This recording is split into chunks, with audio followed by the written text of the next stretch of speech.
Hi, everyone. I'm Mad Hildebrandt, and this is the Get Mad Show. Today, our guest is Pam Cordova. She's running for New Mexico's State Senate, District 30. Let's go.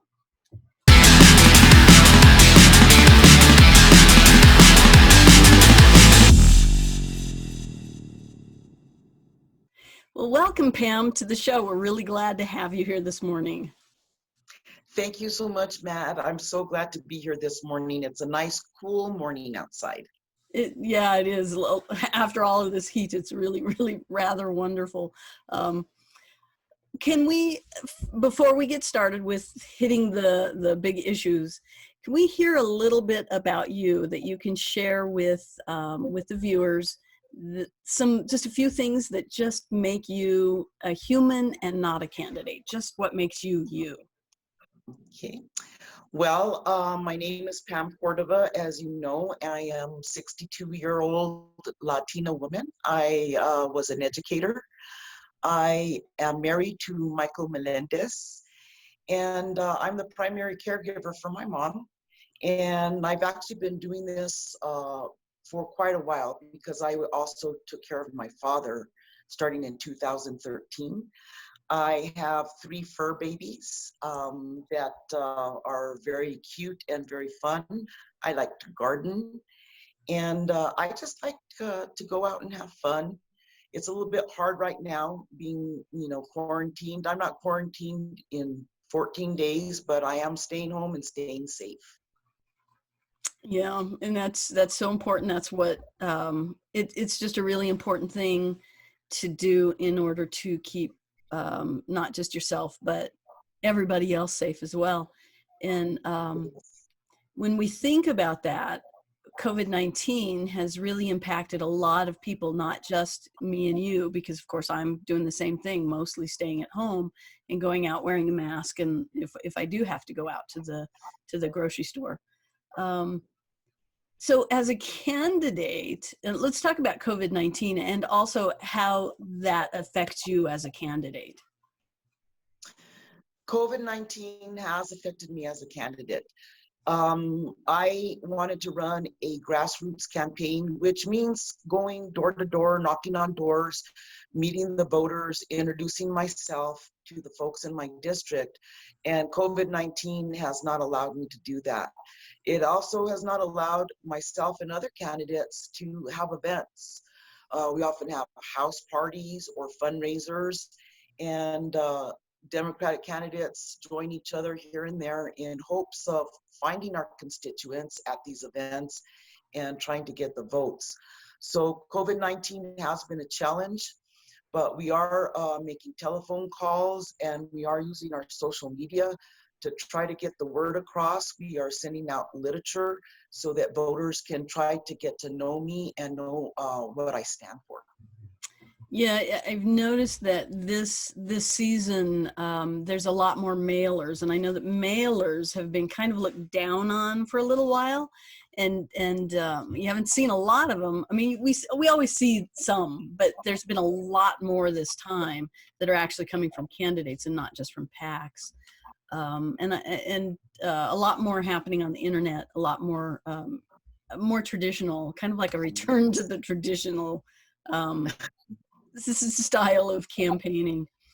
I know that going up to, my air conditioner went out, or my swamp cooler went out. So we had to go up to Home Depot and Lowe's. We tried those, and we noticed in Los Lunas that there were so many people that were not wearing masks. Have you seen, is that an issue? I mean, down here in Socorro, we have a medical doctor who is our mayor, and so Socorro has its own. He put out a regulation that you can't go anywhere without that mask on. So, how does that feel in your neck of the woods? Because you actually live in Belen, is that correct? I actually live in Rio Communities. It's kind of like a little suburb, Belen. But no, you're right. I rarely go out because I'm taking care of my mom. And so I go out I just really try not to. My husband is the one that goes out predominantly, and he wears his mask and he washes his hands and he does all of the things. But there has been a couple of times that I have been out with him and I was at Lowe's and the parking lot was full and very few people were wearing masks. So I'll tell you about a little experience that happened with my sister, and she went to Lowe's and she actually ordered online so that she would not have to go into the store. Mhm. But unfortunately, what's even happening in this is when the clerk came out to bring her purchased goods, was not wearing gloves, was not wearing a mask. So she addressed it and she said, the reason I am here outside waiting in my car and ordered online was because I didn't want to go inside. So would you please be respectful the next time and wear your mask and your gloves when you deliver to the next customer. So it is a problem. Yeah. And now that the weather is getting warmer, especially here in Valencia County, people are wanting to go out to the river and recreate, and it still really is not safe. Right. And that is something that as we watch that, because I too, we are caregivers also for a 91-year-old, my mother-in-law. And so when you're doing that, it's not just yourself that you're worried about. It's the health of the individual in your household that is at more risk. And I see that a lot of people, it just seems like there's a lot of selfishness in the idea that this thing that we hear, oh, I'm not afraid, and so your fear is where you should stay home, or this sort of behavior. And so I agree. you know I'm glad you're not afraid of catching the coronavirus. Okay, but you do need to be respectful to others because we may not feel the same way. And I personally do not feel the same way. I do not want to catch the coronavirus. I do not want any of my family members to catch it. So I agree with our governor. Let's be respectful to one another as New Mexicans. Wear our masks, the gloves when appropriate, and wash those hands. And right. stay home, watch more movies. Yeah, absolutely. There's Netflix, there's Amazon Prime, there's just the Mhm. free TV over the airwaves. There's Hulu. There's a lot of ways that people can be entertained at home. Let's talk about healthcare, because that's prime on people's minds right now because of COVID-19, and I think it's prime on the minds of even those people who are saying that they're not afraid, because they may not be personally afraid. They think they're under the misbelief that this is not something that can actually harm them. But since we have no idea who it is that's going to actually end up hospitalized, because they don't know. It can be somebody perfectly safe, healthy, somebody who doesn't have a background of illness that can still end up hospitalized and even die. And so let's talk about healthcare and some of the things that are necessary in your district. I mean, I'm just outside of your district, but we share counties. About what's necessary for the healthcare of our populace. Most definitely, COVID-19, if nothing else, should have proven to every single citizen in New Mexico and the United States that healthcare is a basic human right and that we all need access to affordable, good healthcare. We've seen that with so many of our elders getting sick, and like you said, even some of the youth who are getting sick. No one is immune to the coronavirus, and that is for sure. So it is really important. Like I said before, I am the primary caregiver of my mom, who's been ill, and I've been caring for her alongside with my husband and my sister. So I personally know what it's like to navigate the healthcare system in New Mexico. We're talking about arranging doctor's appointments, dealing with the health insurance companies, and of course the high cost of pharmaceutical drugs that happen in here. So it is really important that all New Mexicans deserve fair health care that's affordable and accessible in that manner. So in this rural district that we live in, telehealthcare is really important, but along with that means that we need to improve broadband access in order for them to access it. And 1/4 of the population in my district are Native Americans. And so you and I both know how hard hit our natives have been hit with the coronavirus. They don't have the health care that they need there. And it's so important that we learn these lessons and make sure we make these improvements and make it happen once the legislature starts again. So. Yeah. Yeah, absolutely. And I know, the doctor I go to is not here at our small, we have a rural hospital. I go into Berlin to the doctor there. And I know that if, you're looking in Valencia County, you have a kind of a hospital clinic, but it doesn't do any surgery. It doesn't have any inpatients.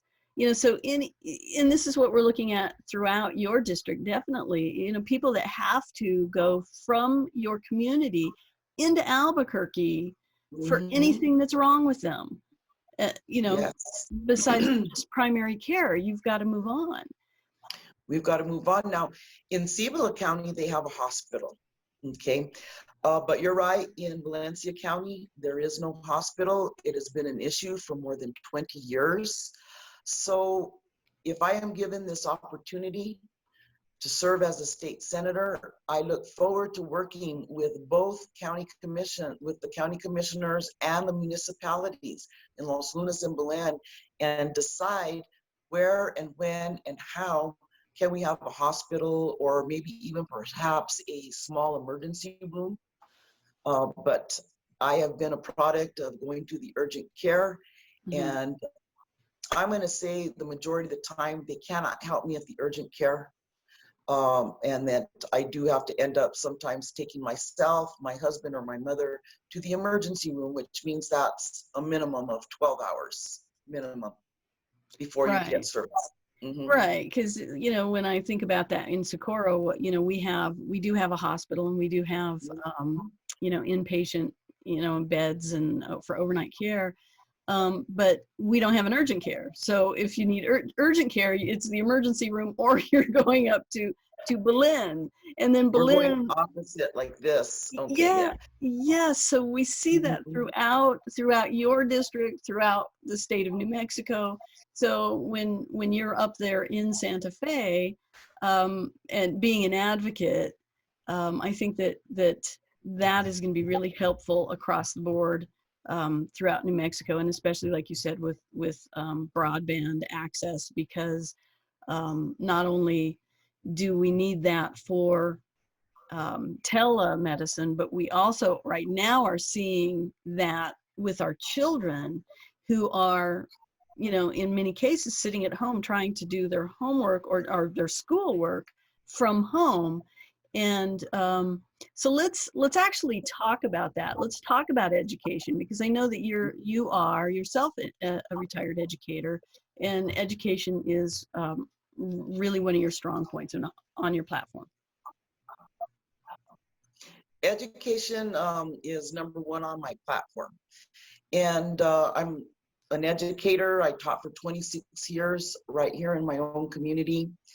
I taught high school English, but I also had the opportunity to work with the special needs students.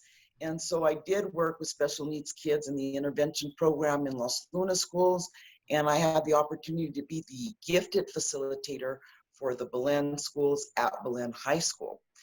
So I know that it must be difficult for parents right now to have their kids at home and homeschooling them, but it's a whole new world.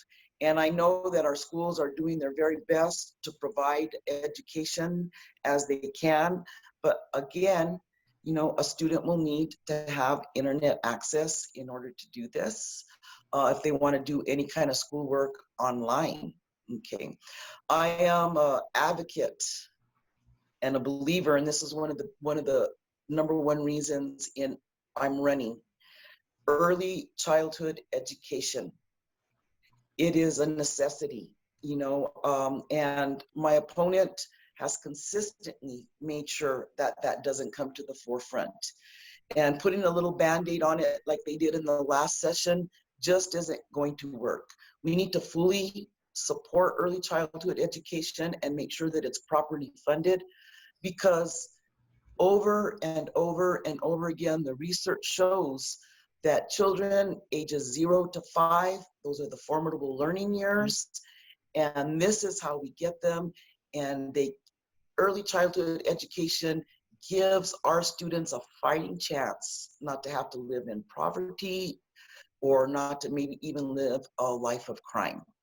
So as an educator, I hope to sit on the education committee and to work with our governor, because she has high ambitions with the public education department to improve our education system, and help move along the Yazzie Martinez court case, where it was found that in our Native communities, they were lacking in almost every kind of thing that goes along with education, and to make sure that that becomes a reality for our Native American students. Yeah, and when we think about that, children in those formative years, right now, what we're relying on is the parents to be there. And so many of the parents can't be there because no, they can't be there. Even the ones that want to be. Some of them were relying on parents who did not have complete educations themselves in many cases. And so we're on this vicious treadmill that needs to be changed. And to change that, you have to make the change. And this is where you would be making that change, and creating children who are getting the opportunity to learn and are also enjoying learning. And what comes out of that then are jobs, are better jobs, and children who are ready for that. And jobs are another thing that are right on the top of everybody's minds because of COVID-19 right now, because our economy is down so low. So can we shift gears and talk about jobs and job development here in New Mexico? Most certainly. COVID-19, of course, has closed down a lot of our small businesses, especially in the district where I live in, but it's all across the state. So I feel that it is very important that we support these small businesses when it's time to open safely, and to make sure that they get the support that they need when it comes to jobs. And jobs also goes hand in hand with what you were talking about before, education. Right now, it's really important to provide vocational education to young people so that they can learn a trade and work in industry like carpentry, plumbing, pipe fitters, electrical. These are good paying jobs, and they're not getting filled because we are not providing vocational education right now for these kinds of jobs and to our youth. So jobs, I see we're going to have to get creative with it. We need to look at things like maybe investing in tourism, investing in hemp agriculture, especially in my district. And we need to try and move away and not rely so much on coal burning industry or, the mining industry. Those are not good for our environment. They're not good for our health. And there are other industries that we can bring into New Mexico that will help uplift the economy. First, training, providing jobs, and new and inventive ways of providing new kinds of jobs. Right. So let's think about that. Let's turn to talking about the environment, because jobs in New Mexico do very much go hand in hand with environment, because we have focused so much in New Mexico on oil and gas, and that has been the baseline and the actual building blocks of our of our income for our state. And that is really not going to be possible, or it certainly isn't possible right now. So can we talk about the environment for a minute? Yes, right now, as we speak, oil prices have plummeted. And right now, we don't have that budget that we were counting on. Before COVID-19, we had this healthy budget that, of course, was being funded by our oil and gas in New Mexico, which was the number one way that we did that. Now, that is not happening. So we do need to look at things that are going to preserve our environment. I don't know if anybody else has noticed during the COVID-19 pandemic situation, but since we are using a lot less gas and a lot less industry, miraculously, with just a little tiny bit of that, our earth has begun to heal, and you can see it when you walk outside. Our skies are bluer, our clouds are whiter. So it looks like if we can actually see these things, it is a possibility to invest in solar, to invest in wind, to invest in hemp agriculture that would bring up our economy, and not only that, help improve our environment, save our planet, save our state for our future generations. And I am proud of all the youth who are standing up and saying we need to get something done about the climate change and about what's going on in our environment. And I'd like to be that advocate in Santa Fe, making sure we responsibly transition from oil and gas and mining into something that is even a better paying job and helps us heal our planet. Yeah, and that really makes so much sense now, particularly at this time with the market for the oil, which is, when we talk about that, and that is the one industry that we have relied on so heavily.